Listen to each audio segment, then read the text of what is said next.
Sebelumnya izin memperkenalkan diri, nama saya Mutiara Febrianti. Di sini saya sebagai moderator yang akan membantu jalannya presentasi kita kali ini.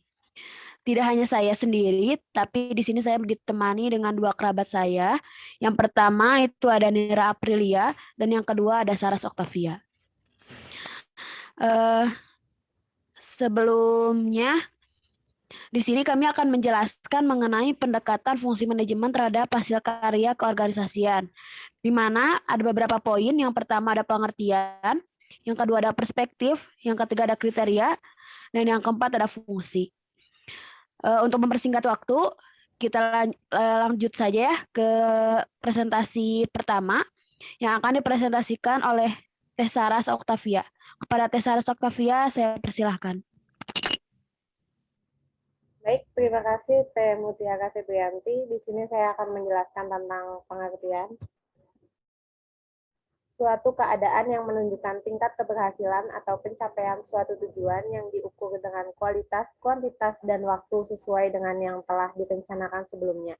Semakin banyak rencana yang berhasil dicapai, maka suatu kegiatan dianggap semakin efektif. Beberapa ahli mengartikan adanya keefektivitasan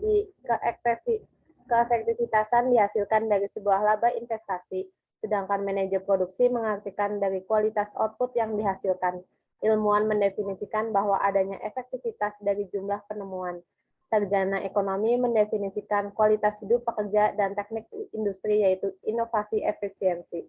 Konsep efektivitas yaitu kebanyakan rumusan mengenai efektivitas organisasi bergantung pada masalah seberapa berhasilnya suatu organisasi mencapai sasaran atau tujuan yang diinginkan.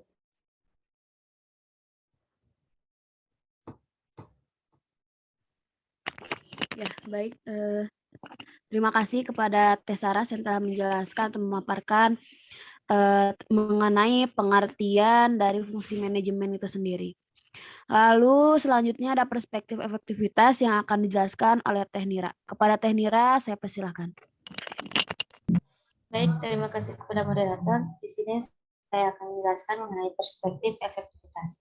Yang pertama yaitu efektivitas individual, kedua efektivitas kelompok, ketiga efektivitas organisasi. Di mana efektivitas individual itu didasarkan pada pandangan dari segi individu yang menekankan pada hasil karya karyawan dan atau anggota dari organisasi. Dan faktor yang mempengaruhinya adalah ciri fisik, sifat biologis, dan motivasi di mana menjadi hasil karya individu. Next. Kedua, efektivitas kelompok. Adanya pandangan bahwa pada kenyataannya individu saling bekerja sama dalam kelompok. Jadi efektivitas kelompok merupakan jumlah kontribusi dari semua anggota kelompoknya. Dan faktor yang mempengaruhinya adalah kepemimpinan, kelompok, komunikasi, sosialisasi, di mana menjadi hasil karya kelompok. Next.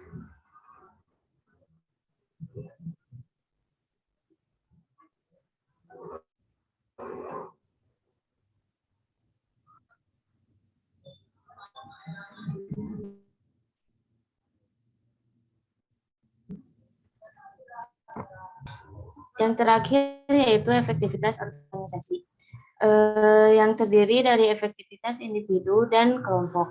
Melalui pengaruh sinergitas, organisasi mampu mendapatkan hasil karya yang lebih tinggi tingkatannya daripada jumlah hasil karya tiap-tiap bagiannya.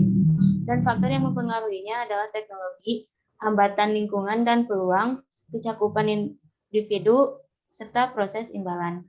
Saya kembalikan lagi kepada moderator. Ya, baik.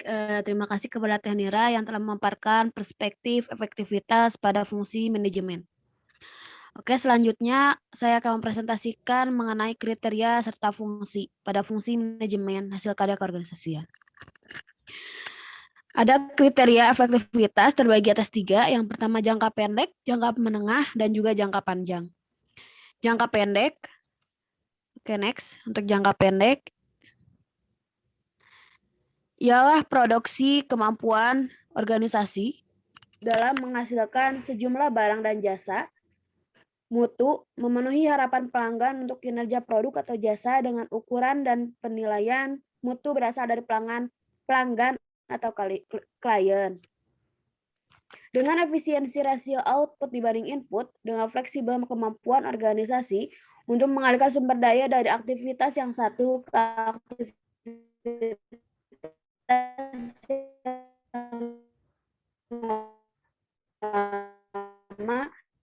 yang organisasi. Jadi kriteria efektivitas jangka pendek saling mendorong satu sama lain. Next. Selanjutnya yang kedua ada jangka menengah. Kegagalan mencapai kriteria jangka pendek akan menimbulkan masalah jangka menengah. Persaingan akan tumbuh bersamaan dengan mutu dan fleksibilitas dengan usaha-usaha pengembangan. Next.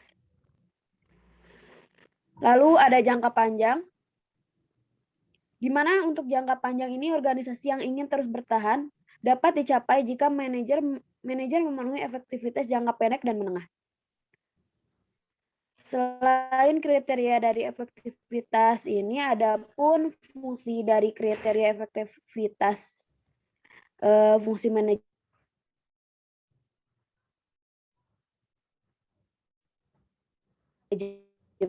ialah organisasi hasil karya yang efektif, dan yang ketiga mengendalikan hasil karya yang efektif. Mungkin sekian presentasi dari saya. Mungkin akan saya tutup ya. Terima kasih juga kepada rekan-rekan sekalian yang sudah memaparkan hasil dari kerja sama kita mengenai fungsi manajemen, hasil karya keorganisasian, efektivitas. Mohon maaf bila ada kata-kata yang salah atau pengertian yang salah dalam menyampaikan atau memaparkan hasil presentasi kita kali ini. Terima kasih juga kepada dosen pengampu perilaku organisasi yang telah memberikan kami kesempatan untuk presentasi. Mungkin sekian dari kelompok kami. Saya tutup. Wabillahi taufiq wal hidayah. Wassalamualaikum warahmatullahi wabarakatuh. Waalaikumsalam warahmatullahi wabarakatuh.